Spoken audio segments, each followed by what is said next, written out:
Hey lovelies, I'm Queen Lovely. So my what do you call it? It's like the portable iPhone piece that you attach to the tripod broke. Shout out to the Mercury retrograde. And I do have a backup one, but for some reason it won't screw in. So I'm like, you know what? I'm just gonna have to do a voiceover video. It's fine. But thank you so much for clicking on the video. Today I wanted to come on here and talk about Keyshia Cole and this whole Antonio Brown situation. So make sure you hit the thumbs up, comment below, and let me know what you think. And if you are new here and you decide to subscribe, do not forget to enable that notification bell after you hit it so that you can know when I post more videos such as this. Keyshia motherfucking Cole, child, she's... I thought April Fool's Day had spun the block again during the retrograde. Here's the thing. Let me first start off by saying that Keyshia is grieving 3 losses at the same time. You know, Frankie passed away, then her foster dad passed away, and then her dog passed away. So death really did come in threes for her. And I just did a whole story time where I bared my soul and probably told the most embarrassing experience, one of the most embarrassing experiences I've ever had in my life at the age of 26. And one of the things that I spoke about that was able to provide some contextualizing information onto why I was making the decisions I was making was grief. When you are grieving, that's a very vulnerable and delicate time for you mentally, emotionally, and spiritually. And it's very natural when you lose something and it has an effect on you that invokes sadness, madness, confusion. Some people go into shock. Some people have mental breakdowns. Some people become overwhelmed with all their emotions. They don't know what to do. It's very common to want to seek to replace, even if you don't realize that's what you're doing on a subconscious level. It's very common to want to detach from that and attempt to attach yourself to something similar or comforting or familiar in the meantime for those initial stages. You know, we have been watching Keyshia Cole's journey for quite some time. We have an idea of where she comes from, certain things that she's been through and gotten through. And I think Keyshia Cole, what we can learn from this outside of like, ooh, why she going to get his tattoo? She's too old for this. It seems like she hasn't broken those patterns. What we can learn from and look to is how just because you become more mature in age and you grow and your hips spread and you get some meat on your bones and you calm it down a little bit, or you go into hiding, or you become less lively and loudly, that doesn't necessarily mean that internally and subconsciously you are developing, evolving, and ascending. And that's pretty much what I've gathered from this Keyshia Cole situation. I mean, let's go down the timeline. She's been with Jeezy. She's been with Bow Wow. She's been with that little young boy that I think she had a child with. She just had a child with him, or maybe she didn't have a child with him. But I feel like they was playing house or something. She was with the Booby Bobby dude, whatever his name is. And now Antonio Brown, and she also was with Bow Wow.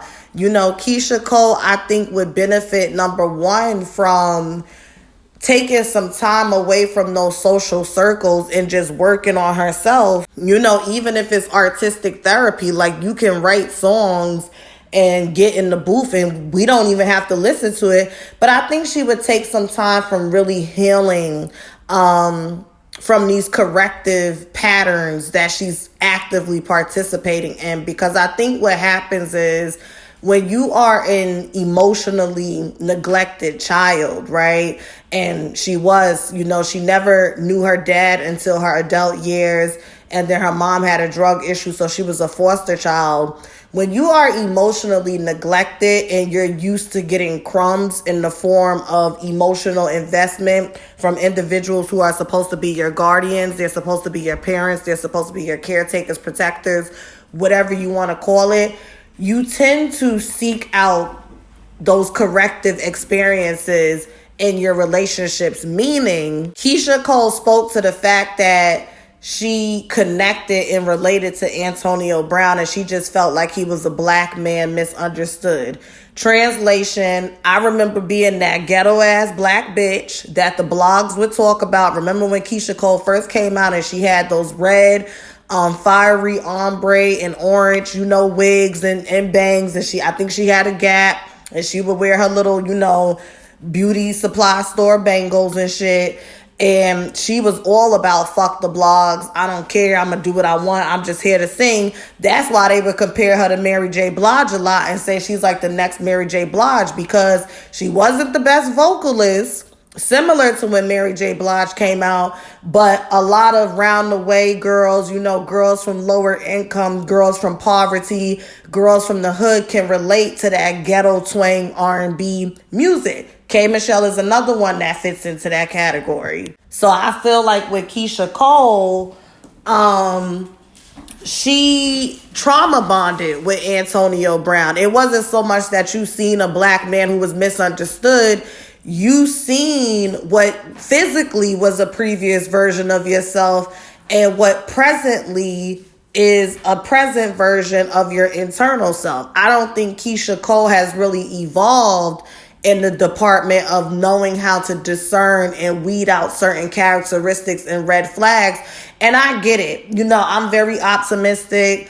I like to give everyone the benefit of the doubt. And once again, I've just recently learned this year after that situation I just spoke about on my previous video where I did the story time, that I have a tendency to try to correct what I felt like my parents got wrong with me as it pertains to love language, attachment styles, and nurturing styles by way of entertaining emotionally unavailable people in hopes that, okay, this is something that I'm used to. This is something I'm familiar with. Yes, it makes me uncomfortable, but maybe this is going to be the time where I'm going to be able to find some comfortability and some security and some healing by way of seeing this, interaction through. And if it's successful, somehow full circle, the child in me, the little girl in me that's neglected, she will be healed and she will get better. And I think that's what it was for Keyshia Cole. I don't think she realized that. And that's why it's like after she did that live with EJ King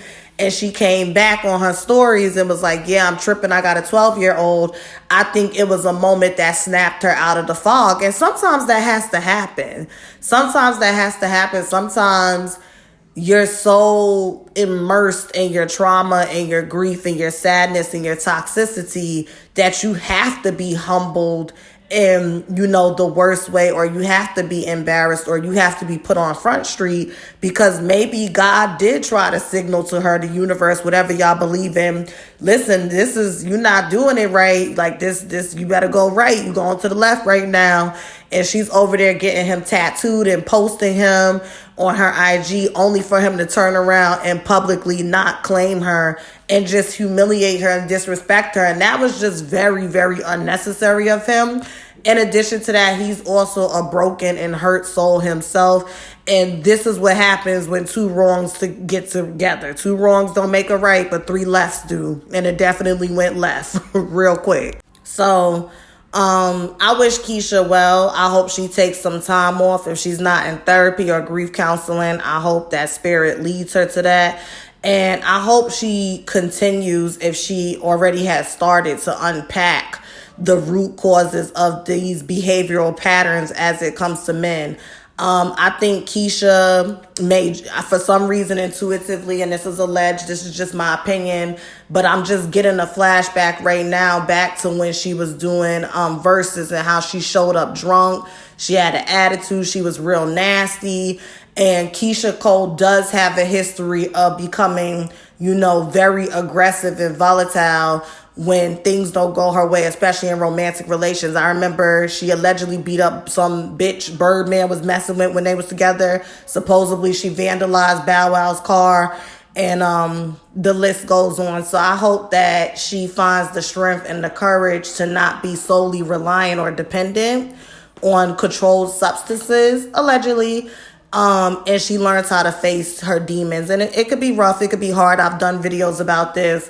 I empathize with her. This just goes to show Keyshia Cole is very successful. She's accomplished. She's beautiful. But because she doesn't think highly of herself, she continues to attract and participate and entertain what she doesn't deserve. And this is why we have to constantly work on ourselves. We have to constantly check in with ourselves. People will look at me and be like, you're intelligent, you have a lot going on, you're very beautiful, charismatic, but it's a harsh reality where you have to say multiple truths coexist. I am all of those things. However, for some reason, those qualities and attributes about me that should be a shield for that toxicity when I'm out here attracting and pursuing partners, it tends to take a back seat because for some reason I become intimidated and I revert into that little girl who's like, okay, I do want to be treated right. I do want to be regarded with respect, but that abandonment fear leads me to entertain and participate in situations that I really shouldn't be, because for whatever reason, I'm thinking that if I let this go, what I really deserve won't come along. And it's not that it's not coming along. I just feel like spirit, the universe is never conspiring against us. And the universe wants us to be in a receptive space to receive and enjoy and recognize this is for me, as opposed to us fumbling our blessings because we're getting them before we're equipped to, maintain and sustain them. So if you would like to book a spiritual advising session with me, information for that is pinned in the comments. Thank you so much for listening to this video, and I'll be back with more content. Bye.